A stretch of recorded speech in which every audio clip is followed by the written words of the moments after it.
असतोमा सद्गमय तमसोमा ज्योतिर्गमय मृत्योर्मा अमृतम गमय। असतमांथी મને સતમાં લઈ જા, અંધકારમાંથી મને પ્રકાશમાં લઈ જા, મૃત્યુમાંથી મને અમરતામાં લઈ જા।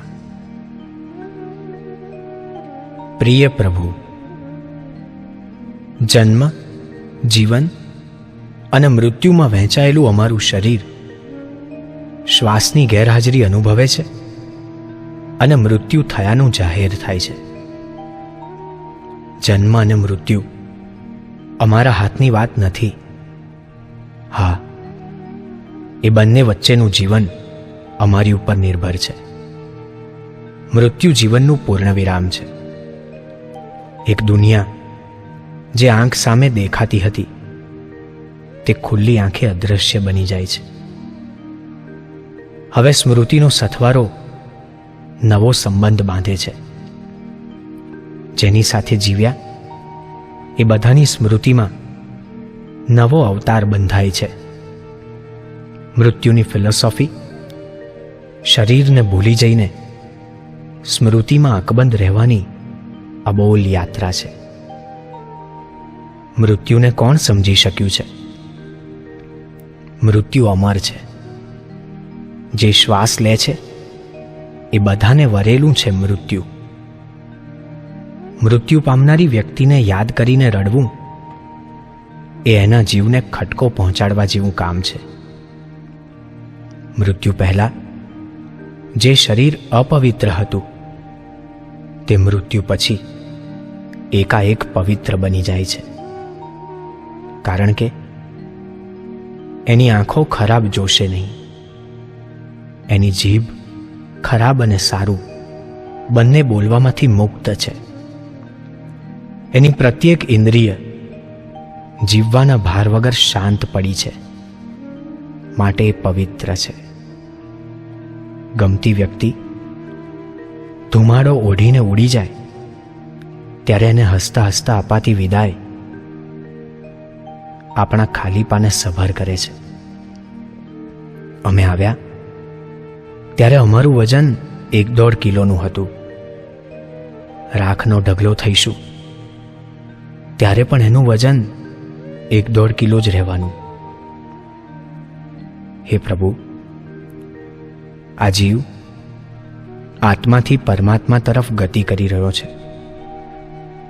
એને ચીર શાંતિનો અનુભવ થાય અને એનો જીવન પ્રવાસ યાત્રામાં પરિણમે એ જ આશયથી શબ્દ અને સૂરનું એકાંત એમને સમર્પિત કરીને જીવથી શિવમાં ઓગળવાના આ આનંદની પળને મૃત્યુ માંગલ્યનું નામ આપીને સાર્થકતા અનુભવવી છે।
સુવિચારને સત્કર્મનો દૈવારસો જન્મો જન્મ સત્સંગથી ચિરકાર પાર ઉતારજો આલોકને પરલોકમાં તમ પ્રેમ રગ રગ રાખજો પરમાત્માએ આત્માને શાંતિ સાચી આપજો પરમાત્માએ આત્માને શાંતિ સાચી આપજો